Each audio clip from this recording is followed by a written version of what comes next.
حمزہ نون زبر او، تا زبر تا، او تا. ہاں جی، وقف کی صورت میں کس طریقے سے پڑھیں گے؟ او. یہاں پہ غنہ کیا ہوگا؟ اخفا کا غنہ ہوگا. نون ساکن کے بعد تا حرف ہلکی میں سے نہیں ہے، اس لیے اخفا کا غنہ کریں گے. بسم اللہ الرحمن الرحیم. نحمدہ ونصلی علی رسولہ الکریم. اما بعد فاعوذ باللہ من الشیطان الرجیم. بسم اللہ الرحمن الرحیم. السلام علیکم ورحمۃ اللہ وبرکاتہ. امید کرتی ہوں کہ آپ سب خیریت سے ہوں گے. انشاءاللہ جہاں ہوں گے ایمان اور صحت کی نعمت سے مالا مال ہوں گے. ہاں جی، تو آج جو ہمارا سبق شروع ہونے والا ہے وہ ہے 11 نمبر تختی، اور اس میں ہمیں نون ساکن کے بارے میں، تنوین کے بارے میں، اور جو پیچھے ہم نے پڑھا ہے را کے موٹے ہونے، را کے باریک ہونے، جو بھی ہم نے پیچھے پڑھا ہے وہ انشاءاللہ سارا کچھ اس تختی کے اندر ہمارا جمع ہوگا. اس لیے ہم نے پہلے وقف کے بارے میں ساری اس سے پہلے ڈیٹیل سے بات بیان کی. اس کے بعد ہم نے تنوین کے بارے میں بات بیان کی، اور اس سے پہلے ہم نے را کے بارے میں بیان کی. نون ساکن تنوین ہر چیز کے بارے میں ہم نے وضاحت کے ساتھ کھول کے بیان کیا ہے. ہاں جی، تو آج جو ہم بات کرنے والے ہیں اس تختی کے اندر نون ساکن بھی آ جائے گا، تنوین بھی آئے گی، اور اس کے اندر را موٹا باریک دوبارہ پھر آئے گا. ہر چیز اب اس کے اندر اس تختی کے اندر جمع ہوگی. ٹھیک ہے، اس کے بعد اس کے اندر ہم نے جو کچھ سمجھنا ہے وہ مین بات جو ہے اس میں وقف کی بھی آئے گی، کہ ہم نے وقف کس طریقے سے کرنا ہے، کہ اگر نون ساکن ہو تو کس طریقے سے وقف کرنا ہے، اگر تنوین آئے گی، زبر والی آئے گی، زیر والی، پیش والی، تو کس طریقے سے کرنا ہے.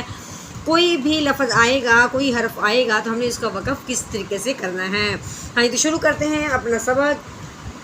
تو چند دعائیں کے ساتھ شروع کرتے ہیں. انشاءاللہ اللہ تعالیٰ ہمارے ذہنوں کو، سینوں کو کھولے گا، جس سے ہماری سمجھ بوجھ جو ہوگی وہ بہت اچھے طریقے سے آئے گی. انشاءاللہ ہمیں بہت اچھے طریقے سے سمجھ بوجھ آئے گی.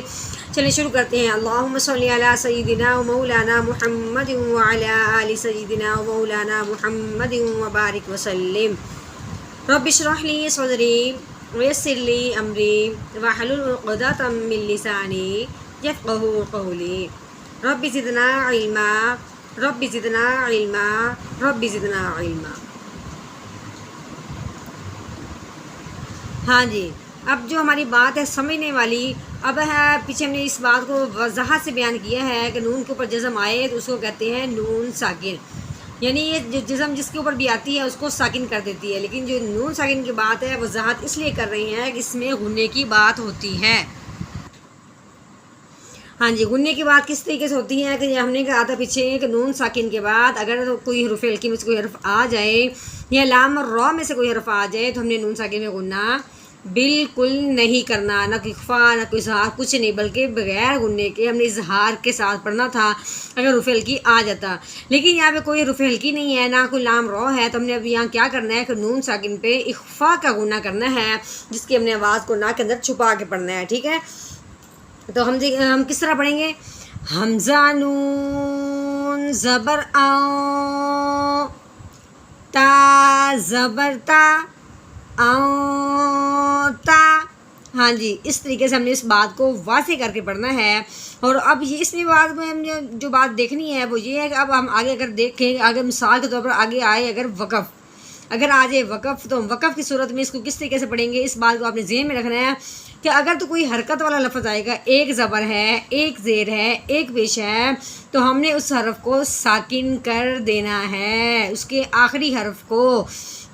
ہاں جی، جب کسی آیت پر وقف کرنا ہوتا ہے تو سب سے آخری حرف کو کیا کر دیتے ہیں؟ ساکن کر دیتے ہیں.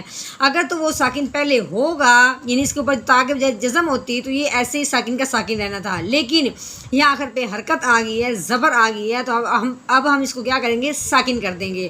ٹھیک ہے، تو کس طرح پڑھیں گے؟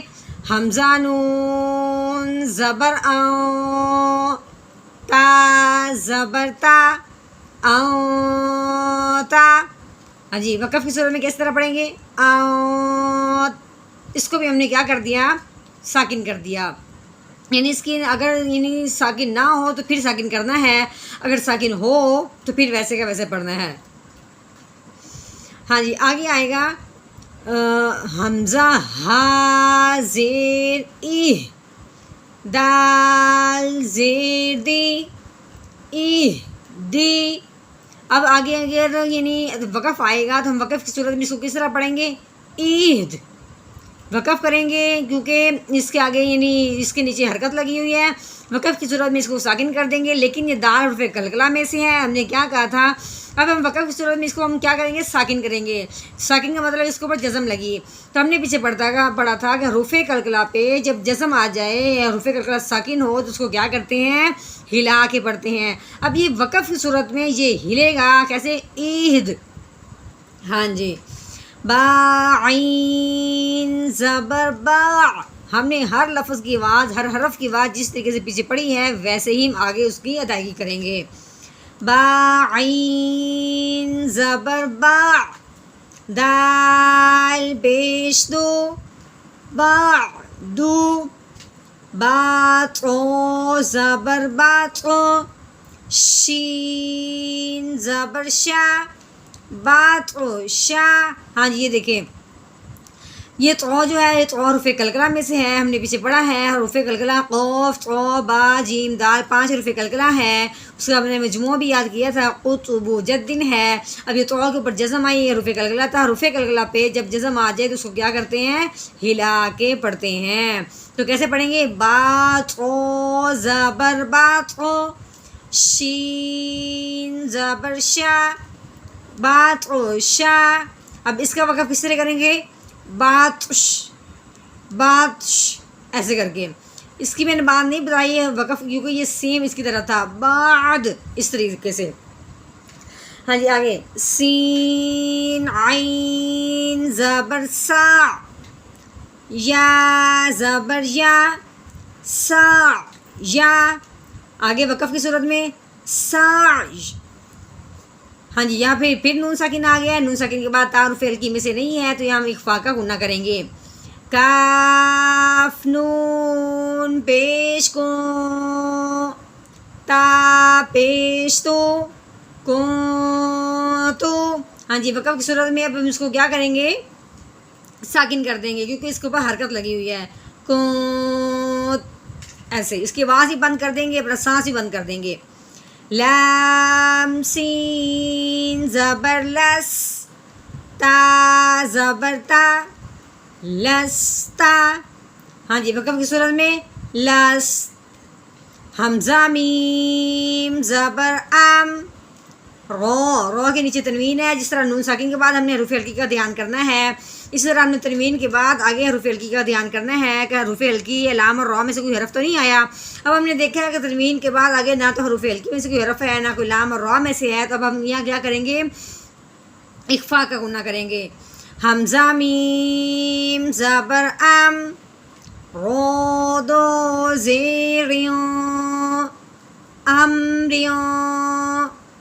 ہاں جی، اب اس کو ہم کیا کریں گے؟ اس کے آگے اب ہم وقف لگائیں گے تو یعنی دو زبر دو زیر دو پہ یہ تنوین تھی تو ساکن نہیں تھا، اب اس کو ہم کیا کریں گے؟ ساکن کریں گے، اس کی آواز اور سانس دونوں ختم کر دیں گے، ٹھیک ہے۔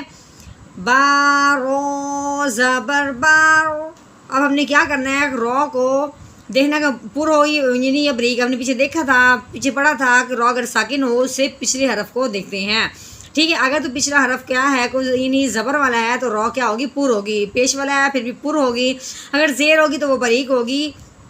یہ مزید وضاحت اس کی ہم نے پیچھے پڑھ لی ہے، ٹھیک ہے۔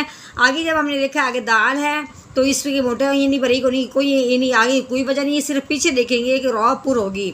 بارو زبر بارو، دال دو زبر داؤں، بارو داؤں۔ ہاں جی، اب یہ دیکھیں کہ دال کے اوپر تنوین آ گئی ہے زبر والی، ٹھیک ہے، زبر والی تنوین ہے، تو تنوین کے بعد آگے ہم نے دیکھا کہ آگے کیا ہے؟ جیم، جیم حرف ہلکی میں سے نہیں ہے، اس لیے ہم نے یہاں پہ اخفا کا گنہ کر دیا۔ دوسری بات جو ہماری مین ہے وہ اس پہ ہم نے وقف اب اس کا سیکھنا ہے کہ جب دو زبر ہوتی ہے اس کے ساتھ الف ضرور آتا ہے، ٹھیک ہے۔ الف آ جائے تو اب ہم نے کیا کرنا ہے کہ اس کے آگے وقف کی صورت میں اب ہم نے کیا کرنا ہے؟ ایک زبر کو ختم کر دینا ہے، ایک زبر کو ختم کر دینا ہے، تو کیا پڑھیں گے؟ دال الف زبردار رہ گیا تو کیا پڑھیں گے؟ باؤ دا، باؤ دن کے بجائے کیا بن گیا وقف کی وجہ سے؟ باؤ دا۔ ہاں جی، جیم میم زبر جم، ٹھیک ہے، یہ میم ساکن ہے. تو آگے ہے کہ عین، عین رفع، عین کے اوپر تنوین ہے. تو یہاں پہ آگے دیکھا تنوین کے بعد تو آگے ہا رفع ہلکی میں سے ہے. تو تنوین میں ہم کیا کریں گے؟ غنہ نہیں کریں گے، کوئی اخفا غنہ نہیں ہوگا بلکہ اظہار کے ساتھ بغیر غنے کے پڑھیں گے. تنوین کے بعد آگے ہا رفع ہلکی میں سے آ گیا ہے. ہاں جی، عین دو زبر عن جمعن. ہاں جی، اس بات کو سمجھ آئی ہے. اب ہم نے آگے دیکھنا ہے اب اس کو وقف کی صورت میں ہم اس کو کس طریقے سے پڑھیں گے. یہ سیم پیچھے والی بات جائے گی کہ وقف کی صورت میں ایک زبر ختم ہو جاتی ہے تو پیچھے ایک زبر اور الف پڑھا جائے گا. جیسے عین الف زبر آ، یہ رہ جائے گا. تو کیسے پڑھیں گے وقف کی صورت میں؟ جمع، عین دو زبر عن جمعن، آگے وقف جمع جمع. ہاں جی، اس طریقے سے پڑھا جائے گا. ہاں جی، آج ہم نے انشاءاللہ جو لائنیں پڑھی ہیں امید کرتی ہوں کہ آپ کو بہت اچھی طریقے سے سمجھ آئی ہوگی. ہاں جی، جو آپ کی سمجھ میں سوچ میں کوئی بات آئے تو آپ مجھے ضرور بات شیئر کیا کریں تاکہ ہم اس کو مزید اور کسی طریقے سے یعنی اگر نہیں سمجھ آئی تو سمجھا سکیں. ٹھیک ہے. ہاں جی، اپنا خیال رکھنا، دعا میں یاد رکھنا، اور جو بھی سبق میں نے سمجھایا ہے اس کو مزید اچھے طریقے سے سمجھنا. ٹھیک ہے. اپنا خیال رکھنا، دعا میں یاد رکھنا. اللہ حافظ.